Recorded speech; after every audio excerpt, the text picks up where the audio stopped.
This is Aryan, and I have some really great news to share with you guys. So, for the past couple of months, I've been developing this device. So, essentially, this is my culminating work in the field of brain computer interfaces, and I'm so excited to share what this device is and what kind of problems it solves. And let's just get right into it. So, in the field of brain computer interfaces, you know that there's a lot of amazing applications, like literally reading our thoughts, not only to just communicate, but even to do some really cool things outside of our bodies, such as creating neural prostheses. So, controlling, let's say, an arm with your hand, or even just transferring information directly into our heads like a USB port.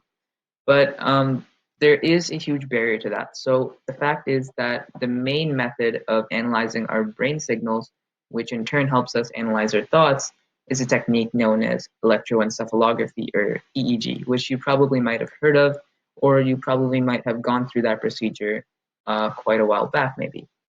So another major concern in the field of brain-computer interfaces is that while EEG can measure brain activity in real time, the fact is that it's super hard for these devices to properly pinpoint where each signal is coming from in the brain, and that you could call it in technical jargon a high temporal resolution with a low spatial resolution.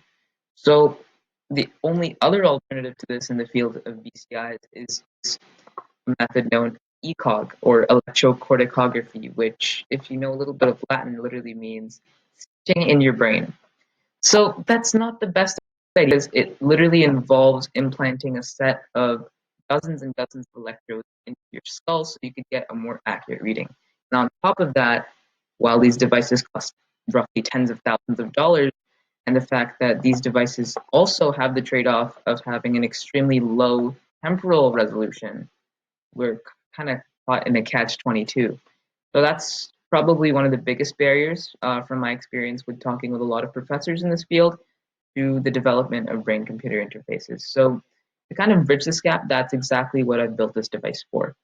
So I realized that the current methods of analyzing neural activity is just focused on analyzing electrical signals.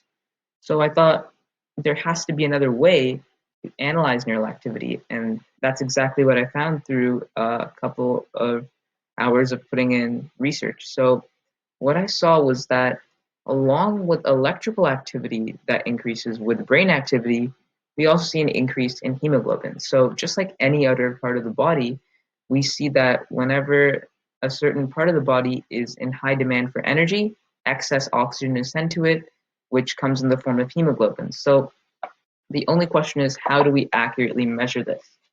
And how do we accurately measure this in real time?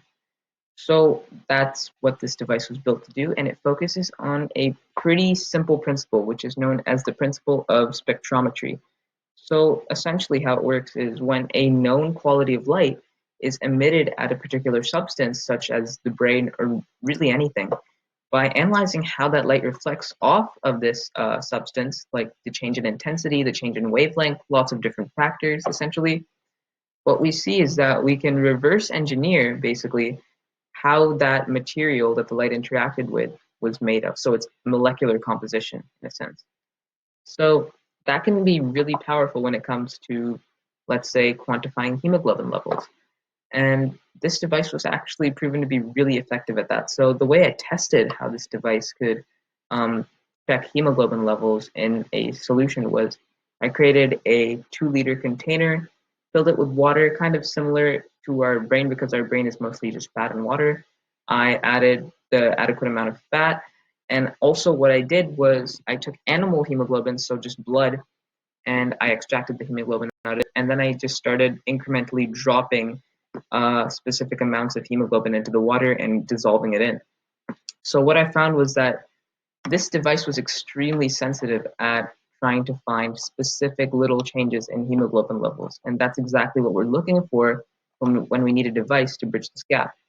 So I also created a specific software for this, and it's known as a GUI, so a graphical user interface. You may have heard of it.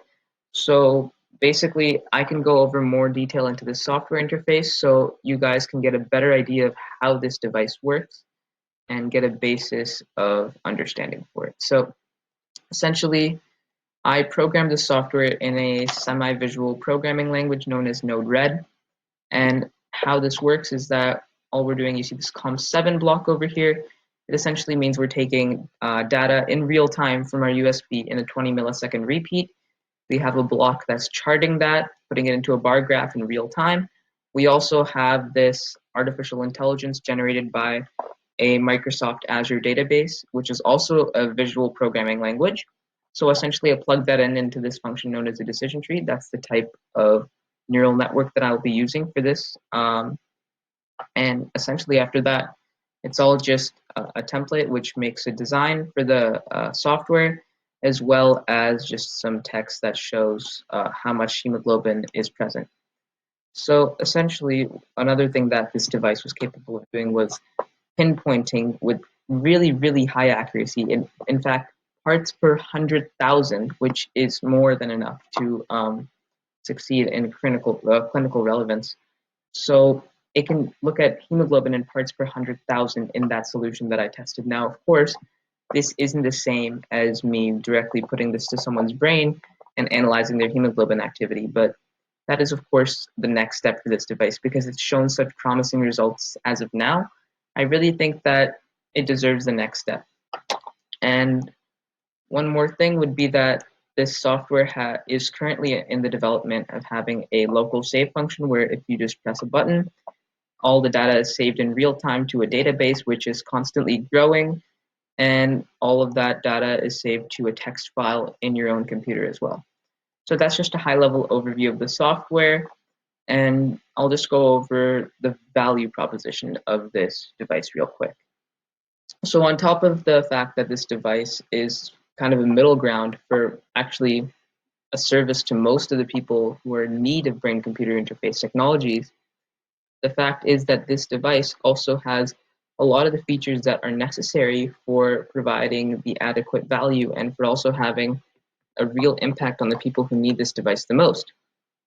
So essentially, this device was made to cost under $80, built with just a 3D printed casing, an Arduino Nano, a breadboard, some solder, and a light sensor, although I really can't reveal the model of the light sensor right now because this device is also patent pending. So one more thing is that this device can function in even the most like out of this world conditions. So this can like literally go through lots of stress, mechanical, physical. It doesn't require any extensive training to work out. And another thing is that it can function without any proper Wi-Fi, which can be pretty useful for a lot of countries around the world.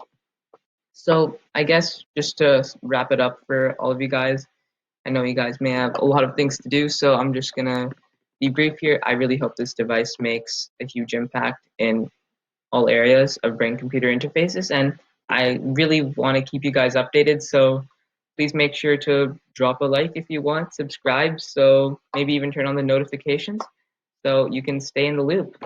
Now, I'll see you soon, guys. Bye.